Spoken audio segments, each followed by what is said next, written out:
আসসালামু আলাইকুম। সামনে যেহেতু ঈদ আপনারা অনেকেই স্মার্টফোন কেনার কথা ভাবতেছেন।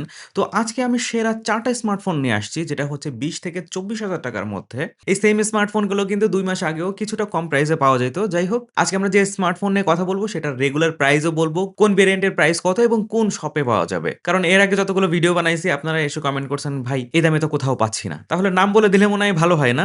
আর ঈদ উপলক্ষে আপনাদের জন্য থাকছে আজকে গিভঅ্যাওয়ে। ২ টা TWS পেয়ে যাবেন আপনাদের মধ্যে স্পেশাল ২ জন। কিভাবে গিভঅ্যাওয়েতে অংশগ্রহণ করবেন সেটা আমি ভিডিওর শেষে বলছি। তবে চিন্তার কোনো কারণ নাই। প্রতি সপ্তাহে আমি একটা করে অন্তত ভিডিও বানাবো যেটাতে গিভঅ্যাওয়ে থাকবে ইনশাআল্লাহ। আপনাদের অনেকের পছন্দের স্মার্টফোন এই তালিকায় নাও থাকতে পারে। সো আপনারা একটু কমেন্ট করে জানাবেন। যদি দেখি যে প্রাইস টু পারফরম্যান্স হিসেবে আপনাদের ওইগুলো ঠিক আছে, সেক্ষেত্রে আমরা পরবর্তীতে আরেকটা ভিডিও বানাইতে পারি। আচ্ছা, আমরা ১ম এ যে স্মার্টফোনের কথা বলব সেটা হচ্ছে Realme C85 Pro। আচ্ছা, প্রাইস শুধু বাড়ে এরকম না, কমেও। যেমন এই ফোনটার ৬ 128 জিবি ভেরিয়েন্ট পাওয়া যাইতে হচ্ছে ৳২১,৪৯৯ এই মুহূর্তে এসএমএস গ্যাজেটে পাওয়া যাচ্ছে ৳২০,০৮০ এটার ৮ ১২৮ জিবি ভেরিয়েন্ট ৳২১,৯৭০ আর ২৫৬ জিবি ভেরিয়েন্ট ৳২৩,৮৫০ পাওয়া যাচ্ছে। ওই যে বললাম এসএমএস গ্যাজেটে। তবে এই প্রাইস কিন্তু ওঠানামা করে। সো কেনার আগে অবশ্যই যোগাযোগ করে নেবেন। Realme সবসময় কিন্তু তাদের ডিজাইনটা ঠিক রাখার চেষ্টা করে। সো দেখতেও মোটামুটি বেশ সুন্দরই লাগে। পেছনের সাইড হচ্ছে ম্যাট ফিনিশ, তবে এটা কিন্তু প্লাস্টিক বিল্ড। এই বাজারে কিন্তু সবাই প্লাস্টিকই দিচ্ছে। কিছুটা চওড়া লাগতে পারে অনেকের কাছে। সিঙ্গেল স্পিকার রয়েছে, আয়ার ব্লাস্টার রয়েছে।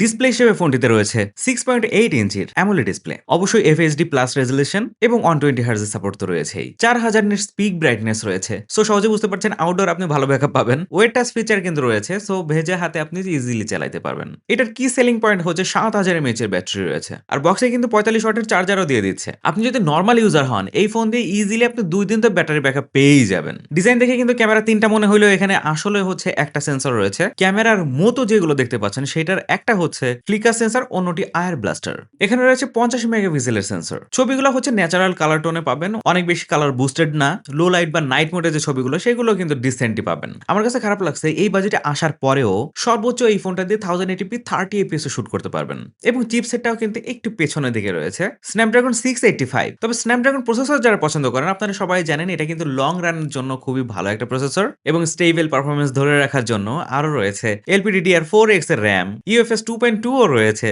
তো আপনি যদি ডে টু ডে ইউজার হন, টুকটাক গেমিং করে থাকেন, সেই ক্ষেত্রে কিন্তু এই ফোনটা ইজিলি আপনাকে সাজেস্ট করা যায়। আর ফোনটিতে পেয়ে যাবেন Android 15 এর সাপোর্ট, Realme OS 6.0 আর সফটওয়্যার আপডেট কিন্তু আরো 2 বছর পাবেন। তবে এই বাজেটের যে যারা গেমার রয়েছেন তাদের জন্যও কিন্তু ফোন আছে, একটু ধৈর্য ধরেন। এইবার যে ফোনটা নিয়ে কথা বলবো সেটা হচ্ছে Motorola Moto G67 Power। আগে ছিল হচ্ছে ৳২২,৯৯০ ৮ 128 জিবি ভেরিয়েন্ট। এখন সেই ফোনটাই ৳২৩,৯৯০ হয়ে গেছে। আরে হ্যাঁ, এই ফোনটা পেয়ে যাবেন কিন্তু সুমাস টেকে। আমি ঘাটাঘাটি করে দেখছি ওদের কাছে এই ফোনটাই এই মুহূর্তে কম দামে পাওয়া যাচ্ছে। মানে এইটাই কম দাম। Motorola কিন্তু এই ফোনটাকে ভালোই ডিজাইন করছে। এর ব্যাক প্যানেলে পাবেন ইকো লেদার ফিনিশ, যা হাতে ধরলে আপনার কাছে বেশ গ্রিপ পাবেন এবং দেখতে কিন্তু দামিই লাগে। এই ফোনটার কিন্তু বড় হাইলাইট হচ্ছে অনেক মজবুত একটা ফোন। এই 10H এর সার্টিফিকেশনও রয়েছে। এছাড়াও IP64 এর রেটিং রয়েছে। তবে ভালো দিক থাকলেও না কিছু কিছু খারাপ দিক কিন্তু থেকেই যায়। এটা চিন বেজেলটা একটু মোটাসোটা মনে হইতে পারে আপনার কাছে। রয়েছে সাইড মাউন্টেড ফিঙ্গারপ্রিন্ট সেন্সর। যদিও লাখ টাকার উপরের ফোনগুলোতে কিন্তু সাইড মাউন্টেড ফিঙ্গারপ্রিন্ট সেন্সর রয়েছে। আপনি বলতে পারেন যে ভাই কোনটা? এই যে রিসেন্টলি সনির যে মার্ক 8 বের হয়েছে সেটা কিন্তু সাইড মাউন্টেড ফিঙ্গারপ্রিন্ট সেন্সর। আচ্ছা, ডিসপ্লে হিসেবে ফোনটিতে রয়েছে 6.7 ইঞ্চির IPS LCD প্যানেল। কি অনেকের মন খারাপ হয়ে গেল না? আবার অনেকে খুশিও হচ্ছেন যে না, গ্রিন লাইন পড়বে না। তবে অ্যামোলেড না হলেও এই ডিসপ্লেটা কিন্তু বেশ কালারফুল। আর রয়েছে 1500 নিটস পিক ব্রাইটনেস। অনেকে মার্কেটিং এর জন্য কিন্তু 3000 4000 বলে থাকে। তবে আসল কথা হচ্ছে 1000 নিটস এর উপরে যদি কোনো ডিসপ্লে থেকে থাকে না, সেটা আপনি রোদুরের ভিতরেও দেখতে পারবেন। এইটা গ্যারান্টেড। তবে প্রোটেকশন কিন্তু হাই লেভেলের আছে। Corning gorilla glass 7 I. তবে এই ফোনটা এই বাজেট রেঞ্জে আসলো কিভাবে? পাওয়ার ভাই, পাওয়ার। প্রসেসর হিসেবে এই ফোনটিতে রয়েছে Snapdragon 7S Gen 2, যেটা কিন্তু 4nm এর একটা প্রসেসর। খুবই পাওয়ারফুল আসলে। এই বাজেট রেঞ্জে যারা গেমিং ফোন খুঁজতেছেন না, তাদের কিন্তু এটা স্ট্রংলি সাজেস্ট করাই যায়। আর ডে টু ডে ইউজের জন্য যারা নিতে চাচ্ছেন না, এটা কিন্তু তাদেরকেও সাজেস্ট করা যায়। মানে উড়াধুরা পারফরম্যান্স পাবেন।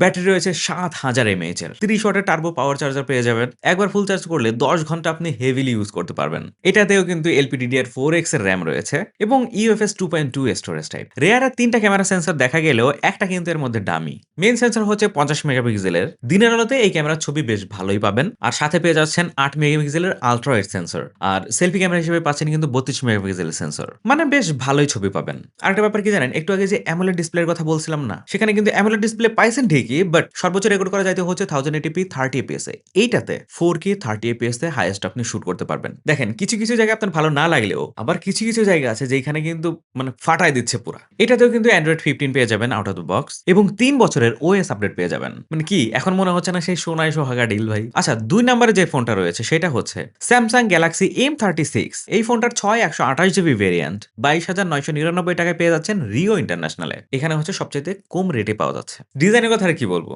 ওই টিপিক্যাল Samsung এর মতোই দেখতে। রিয়ার প্যানেলে হচ্ছে ৩টা ক্যামেরা সেন্সর লিনিয়ারলি ভাবে সাজানো রয়েছে। ফোনটা কিন্তু পুরোটাই প্লাস্টিক বিল্ড। ফ্রন্ট লুকটা দেখে অনেকের মন খারাপ হয়ে যেতে পারে কারণ ওয়াটার ড্রপ নচ রয়েছে এবং বিশাল বড়সড় চিন বেজেল রয়েছে। তবে Samsung লাভারদের জন্য কিন্তু এটা ভালো ডিলও হইতে পারে। কেন আমি বলতেছি? 6.7 ইঞ্চির 120 হার্জ সুপার অ্যামোলেড ডিসপ্লে রয়েছে এই ফোনটাতে। Samsung এর ডিসপ্লে নিয়ে বলার কিছুই নাই কারণ এইটার ডিসপ্লে দেখতে কিন্তু মানে চোখ জুড়ায় যায় পুরা। ডিসপ্লে প্রোটেকশন হিসেবে রয়েছে Corning gorilla glass Victus plus. Touch response কিন্তু এই ফোনটার বেশ ভালো। ব্যাটারি রয়েছে 5000 mAh এবং স্যামসাং এর ফোন যেহেতু বক্সে কোনো চার্জার পাবেন না, ওইটা আপনাকে আলাদাভাবে কিনে নিতে হবে। সিঙ্গেল স্পিকার কিন্তু এটাতে। প্রসেসর হিসেবে রয়েছে Exynos 1380। এটা কিন্তু 5nm এর একটা চিপসেট। এটা কিন্তু কোনো গেমিং ফোন না। লং টাইম ধরে গেমিং করতে গেলে একটু হিটিং এর ফিল পাবেন। তবে ডে টু ডে লাইফ ইউজের জন্য যারা ফোন নিতে যাচ্ছেন তারা কিন্তু এই ফোনটাকে চুজ করতে পারেন ইজিলি। কারণ এর মেইন পয়েন্ট কি জানেন ভাই? 6 বছরের মেজর আপডেট পেয়ে যাবেন, সাথে নক সিকিউরিটিতে থাকছেই। ক্যামেরা হিসেবে পেয়ে যাবেন 50 মেগাপিক্সেলের মেইন সেন্সর, 8 মেগাপিক্সেলের আলট্রা ওয়াইড সেন্সর এবং 2 মেগাপিক্সেলের ম্যাক্রো সেন্সর। স্যামসাং এর ছবি তোলার পর একটু প্রসেসিং করে, এরপরে কিন্তু আউটপুটটা বেশ ভালোই আসে। এবং এই ফোনটা দিয়ে আপনি সামনে পেছনে দুই জায়গাতেই হচ্ছে 4K 30 fps এর সাপোর্ট পেয়ে যাবেন। সবশেষে যে ফোনটা নিয়ে কথা বলবো সেটা হচ্ছে Redmi Note 15। এটা কিন্তু অফিসিয়াল এবং আনঅফিসিয়াল দুইটাতেই পাওয়া যায়। তো অফিসিয়াল 6 128 জিবি ভেরিয়েন্ট 23,599 টাকায় পাওয়া যায়। আনঅফিসিয়াল গ্লোবাল ভেরিয়েন্ট 21,499 টাকায় পাওয়া যায়। এটা কিন্তু SMS গ্যাজেটে পাবেন। এই ফোনটার সবচেয়ে কম প্রাইস হচ্ছে এটা এই মুহূর্তে আর কি। ফোনটা দুই পাশ থেকেই হচ্ছে কার্ভ, তাই হাতে নিলে বেশ ন্যারো এবং প্রিমিয়াম ফিল দেয়। রয়েছে IP64 এর ডাস্ট এবং ওয়াটার রেজিস্ট্যান্স। বক্সে কিন্তু ব্ল্যাক কালারের একটা ডিউরেবল কেসও পেয়ে যাবেন। রয়েছে আয়ার ব্লাস্টার, JBL টিউন দুইটা স্পিকার মানে স্টেরিও স্পিকার এবং সাউন্ড কোয়ালিটি কিন্তু বেশ লাউড। ডিসপ্লে হিসেবে রয়েছে 6.7 ইঞ্চির curved AMOLED display, full HD plus resolution কিন্তু 3200 নিটস পিক ব্রাইটনেস রয়েছে এই ফোনটিতে, 3840 হার্জ PWM ডিমিং রয়েছে। তো চোখের জন্য বেশ আরামদায়ক লাগে এর ডিসপ্লেটা। আন্ডার ডিসপ্লে ফিঙ্গারপ্রিন্ট সেন্সর রয়েছে, তবে কিছুটা নিচে দেখে মনে হতে পারে অনেকের কাছে। প্রসেসর হিসেবে রয়েছে এই ফোনটিতে Helio Z100 Ultra, Android 15 পেয়ে যাচ্ছেন এবং 4 বছরের মেজর আপডেট পেয়ে যাবেন। ওএস হিসেবে কিন্তু রয়েছে HyperOS 2.0। ব্যাটারি হিসেবে এই ফোনটিতে পাচ্ছেন 6000 mAh এবং বক্সে কিন্তু 33 ওয়াটের ফাস্ট চার্জিং সাপোর্টের একটি অ্যাডাপ্টারও রয়েছে। এটা কিন্তু একটা ইউনিক ফিচার রয়েছে ভাই। 18 ওয়াটের রিভার্স চার্জিং রয়েছে। সো ফোনটিকে আপনি অ্যাজ এ পাওয়ার ব্যাংক হিসেবে ইউজ করতে পারবেন। 108 মেগাপিক্সেলের মেইন সেন্সর রয়েছে ফোনটিতে, যেটাতে 3x পর্যন্ত আপনি লসলেস জুম করতে পারবেন। সেলফি ক্যামেরা হিসেবে কিন্তু 16 মেগাপিক্সেলের একটা সেন্সর পেয়ে যাচ্ছেন। ফোনটিতে রয়েছে জাইরো EIS এবং OIS এর সাপোর্ট এবং 4K 30 fps পর্যন্ত আপনি শুট করতে পারবেন। তো ব্লগিং এর জন্য কিন্তু এই ফোনটা বেশ কাজের। সো কেমন লাগলো আজকের ভিডিও জানাতে বলবেন না, জানিয়ে দেন কমেন্ট সেকশনে। এবং গিভঅ্যাওয়েতে কিভাবে অংশগ্রহণ করতে হবে সেটা এবার বলা যাক। চলুন, এই যে ভিডিওটা দেখতে পাচ্ছেন এটা টেক মামা ফেসবুক অফিসিয়াল পেজে আপলোড করা হবে। সেখানে গিয়ে কমেন্ট করলেই হবে যে আপনার পরবর্তীতে আর কি নিয়ে ভিডিও দেখতে চান। অথবা আমাদের যে কমেন্ট ক্যাফের নতুন একটা সিরিজ চালু হয়েছিল, একটা পর্বই হয়েছে অনলি, আপনারা যে কমেন্টগুলো করবেন সেগুলোর রিপ্লাই দেওয়া হয়তো, সেটা আবার চালু করা যায় কিনা বা সেই সম্পর্কে আপনাদের কোনো প্রশ্ন আছে কিনা সেটাও করতে পারেন। তো আজকের মতো এই পর্যন্তই, দেখা হচ্ছে পরবর্তী ভিডিওতে। আল্লাহ হাফেজ।